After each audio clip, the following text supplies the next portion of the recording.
देश के प्रचार मंत्री, अरे माफ कीजिएगा, देश के प्रधानमंत्री, हालांकि वो प्रचार मंत्री तो हैं ही, उनको अवतरण दिवस की ढेर सारी शुभकामनाएं, वो अवतरित हुए हैं। अब चूंकि मोदी जी का जन्म दिवस है तो लोग गिफ्ट देते हैं, तो बदले में जो बर्थडे बॉय होता है वो रिटर्न गिफ्ट भी देता है। तो मोदी जी ने अपने एक मंत्री जी से कहकर एक रिटर्न गिफ्ट आज अपने एक खास दोस्त को दिलवाया। दोस्त का नाम गौतम अडानी साहब। अब ये वीडियो मैं कर रहा हूं, मुझे नहीं पता ये वीडियो आज की तारीख में आप तक जब पहुंच गएगा तो उसके बाद कितनी देर तक रह पाएगा। खैर, आज मोदी जी का अवतरण दिवस है या फिर कि वीडियो टेक डाउन दिवस, क्योंकि रवीश कुमार ने इसे वीडियो टेक डाउन दिवस ही कहा है। सारी बातें जरा विस्तार से करने की जरूरत है। फ्री स्पीच पर जो पाबंदियां लगाई जा रही हैं उन पर बात करने की जरूरत है, और आज आपको अपना अनुभव भी साझा करूंगा जो हमारे पुराने चैनल के साथ हुआ था। नमस्कार, मैं स्वप्निल और आप मुद्दा देख रहे हैं। दोस्तों, आगे बढ़े उससे पहले एक छोटी सी अपील है। मुद्दा इन दिनों एक गंभीर आर्थिक संकट से जूझ रहा है। एक तरफ हमारे मेन बैंक अकाउंट फ्रीज चल रहे हैं, तो दूसरी तरफ हमारे 2.5 साल पुराने चैनल को भी हमसे छीना जा चुका है, परमानेंटली डिलीट किया जा चुका है। ऐसे में डे टू डे ऑपरेशंस में मुद्दा को काफी मुश्किलों का सामना करना पड़ता है। आप यदि चाहें तो छोटी छोटी मदद आज की तारीख में मुद्दा की जरूर कीजिएगा, हम इसके लिए बेहद आभारी रहेंगे। अब आगे बढ़ते हैं दोस्तों, और जरा सिलसिलेवार तरीके से कुछ चीजों को समझने की कोशिश करते हैं। लेकिन आज रवीश कुमार ने क्या लिखा वो जानना आपके लिए बेहद जरूरी है। रवीश ने आज ट्वीट किया और ट्वीट करके बताया कि उनके साथ क्या किया जा रहा है, कैसे हो रहा है, क्यों हो रहा है। रवीश ने लिखा कि आज के भारत की माई मोदी स्टोरी। मोदी जी का बर्थडे है भाई। मुझे भी यूट्यूब ने सूचना भेजी है कि अडानी पर बने वीडियो खुद हटा लूं या फिर वो हटा देगा। सूचना मंत्रालय ने कई लोगों और संस्थाओं को नोटिस जारी किया है।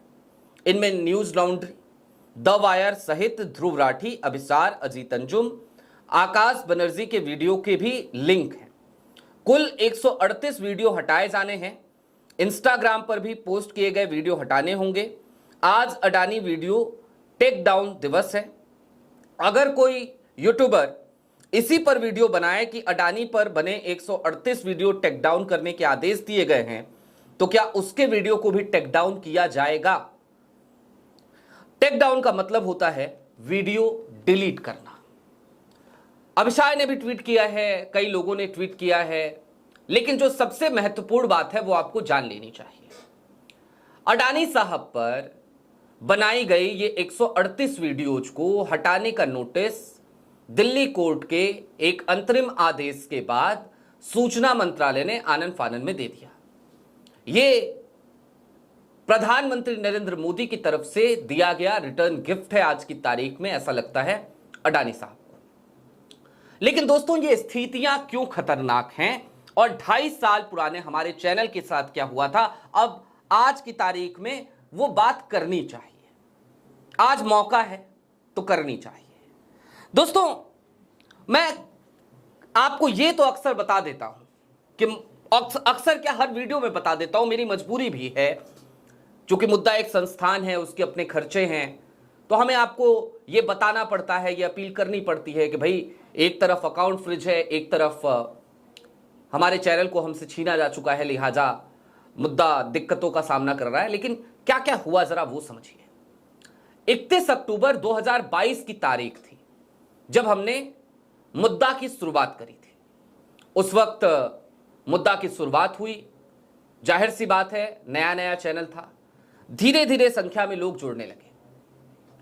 सबसे पहली स्ट्राइक हमारे पास आती है उसी दरमियान, और वो स्ट्राइक देश के एक मशहूर शिक्षक हैं, बहुत बड़े शिक्षक हैं, यूपीएससी की प्रिपरेशन कराते हैं। अक्सर आप उनको कई प्लेटफॉर्म्स पे देखते हैं, खूब ज्ञान की बातें वो करते हैं। आप समझ गए होंगे मैं किन की बात कर रहा हूं।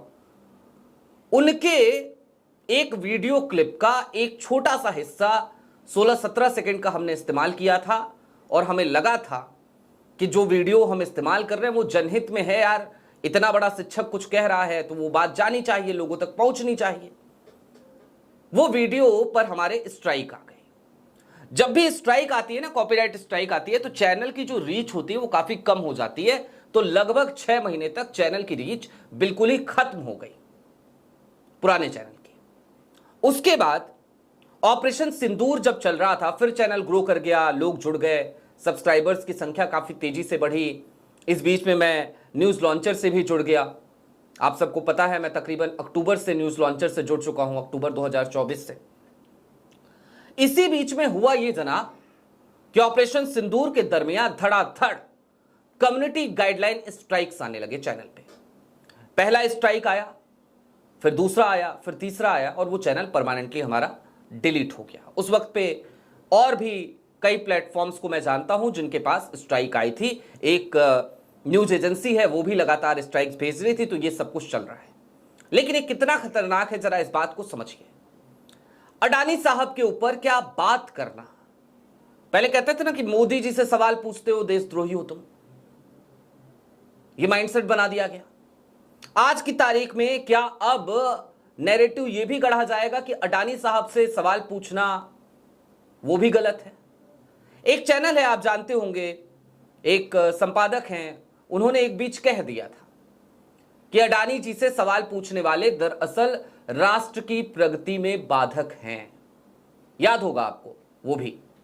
तो क्या कुल मिलाकर वही हालात चल रहे हैं क्या? उसी तरीके के हालात पैदा करने की कोशिश की जा रही है क्या? दोस्तों, ये जो बर्थडे गिफ्ट और रिटर्न गिफ्ट आज अडानी साहब को मिला है, दरअसल ये समझिए कि ये अभिव्यक्ति की आजादी आज की तारीख में देश में किस तरीके से कुचली जा सकती है, इसका नायाब नमूना है। 138 यूट्यूब वीडियोज और 83 इंस्टाग्राम पोस्ट जो हटाई जा रही हैं, जिनको हटाने के लिए अश्विनी वैष्णव साहब के मंत्रालय ने आदेश पारित कर दिया है, आदेश जारी कर दिया है। ये एक नायाब नमूना है इस बात का कि देखिए, या तो आप चुप हो जाइए और नहीं होंगे तो कोई बात नहीं, बोल लीजिए भाई, हम वीडियो आपके टेक डाउन करा देंगे, डिलीट करा देंगे। और किनके वीडियोस डिलीट हो रहे हैं? रवीश कुमार के, अजीत अंजुम के, अभिषार शर्मा के, ध्रुव राठी के, न्यूज लॉन्ड्री के, वायर के। हालांकि मैं बड़ी ईमानदारी से एक बात और आज कन्फेस करना चाहता हूं, मैं आपको बताना चाहता हूं, ये बात जरा कड़वी है लेकिन फिर भी बोल देनी चाहिए। कई बार देश की जनता को, देश के दर्शकों को ये पता होना चाहिए, और हम ये मानते हैं कि जो मुद्दा को देख रहे हैं या न्यूज लॉन्चर को देख रहे हैं वो जागरूक जनता है। तो मैं आज एक कन्फेस और आपके सामने कर देना चाहता हूं, और वो महज इतना है कि इस लिस्ट में एक नाम तो ऐसा भी शामिल है जो ऑलरेडी सेटल्ड हो चुके हैं अडानी साहब के साथ। आपको याद होगा, बीच में अभिषार शर्मा ने एक वीडियो जारी करी थी और बताया था कि कैसे एक लाइजनर उनसे मिलता है और कैसे उनको खरीदने की कोशिश की जाती है। याद होगा आपको, वो किसने की थी, कौन सा सेट था, आप ये सारी बातें भली भांति तौर पे समझ गए होंगे। अभिषार के साथ जो हुआ था ना, वो इस देश के कई पत्रकारों के साथ हुआ, कई पत्रकारों के। उनमें से जो ऋण विहीन थे, ऋण विहीन, जिनकी बैकबोन नहीं थी, नहीं है, जिनके पास नहीं थी, क्या है ही नहीं, अभी भी नहीं है, वो नोटों के बंडल लेकर, नोटों की बोरी लेकर वापस आ गए, पैकेज सेट कर लिया। ऐसे बहुत से प्लेटफॉर्म हैं आज की तारीख में जो सेटल्ड हैं, जिनके यहां आपको अडानी के खिलाफ खबरें नहीं मिलेंगी, मिल ही नहीं सकती। और ये जो प्लेटफॉर्म्स है ना, इन प्लेटफॉर्म्स को आप बड़े चाव से देखते हैं और आपको लगता है कि देखो ये निष्पक्ष पत्रकारिता कर रहे हैं। ये वो प्लेटफॉर्म्स हैं, लेकिन क्या करें, हमारे पेशे से जुड़े हुए लोग हैं, बोलना नहीं चाहिए था, लेकिन दिल दुखता है इन स्थितियों में। लिहाजा आज हमने आपको यह भी बात बता दी। जो ऋण विहीन नहीं थे, उन्होंने अडानी साहब को करारा जवाब दिया। अडानी के प्रपोजल के ठीक बाद अडानी पर ही उनके चैनलों पर स्टोरी हुई और दबा के स्टोरीज की गई, जो कि वहां रीढ़ थी, बैकबोन था। अब दोस्तों, आप सब समझदार हैं, आप सब जागरूक हैं और आप ये बात भली भांति तौर पर समझ सकते हैं कि आज की तारीख में स्वतंत्र होकर पत्रकारिता करना किस हद तक मुश्किल हो चला है। ये वीडियोस डिलीट कराएंगे, ये चैनल उड़वा देंगे, चैनल डिलीट करवा देंगे, मल्टीपल स्ट्राइक्स भेजेंगे, सब करेंगे। न्यूज एजेंसी की क्लिप्स इस्तेमाल कर ली तो उस पर स्ट्राइक आ जाती है साहब। फिर वहां से बड़ी डिमांड्स की जाती है, इतनी बड़ी डिमांड कर दी जाती है कि वो यूट्यूबर दे ही नहीं सकता। कम से कम एक तो दोस्त ऐसा है जिसको मैं जानता हूं, जिसकी आप बीती मैंने देखी है। एक क्या दो दोस्त हैं ऐसे जिनकी आप बीती हमने देखी है। और एक तो बड़े पत्रकार हैं, अपनी अलग दुनिया में रहते हैं। उन्होंने तो बकायदा कई लाख में सेटल किया मामले को उस न्यूज एजेंसी के साथ। तो आज की तारीख में देश में यह सब हो रहा है। नए नए तरीके इजाद किए जा रहे हैं चीजों को रोकने के लिए, आवाजों को दबाने के लिए, आवाजों को कुचलने के लिए। लेकिन हां, सनद रहे, हमारी आवाजें खामोश होने वाली आवाजें नहीं है। जब तक शरीर में ऊर्जा है, बोलेंगे, आपके मुद्दों पर बोलेंगे, जनहित के मुद्दों पर बोलेंगे, जनपद पे खड़े होंगे और राजपथ से सवालों का सिलसिला जारी रहेगा। क्योंकि जिस दिन इस पेशे को अपनाया था, उस दिन यही सोचकर अपनाया था कि राजपथ से सवाल करने हैं, सत्ता से सवाल करने हैं, तो सत्ता से सवाल जारी है, जारी रहेगा। अभी के लिए दीजिए इजाजत। ऐसे ही तमाम अपडेट्स, तमाम डेवलपमेंट्स के लिए जुड़े रहिए मुद्दा के साथ। चलते चलते फिर वही अपील, चैनल पे नए हो तो सब्सक्राइब करते हुए जाइएगा, सक्षम हो तो छोटी छोटी मदद आज की तारीख में मुद्दा की जरूर कीजिएगा। बहुत शुक्रिया।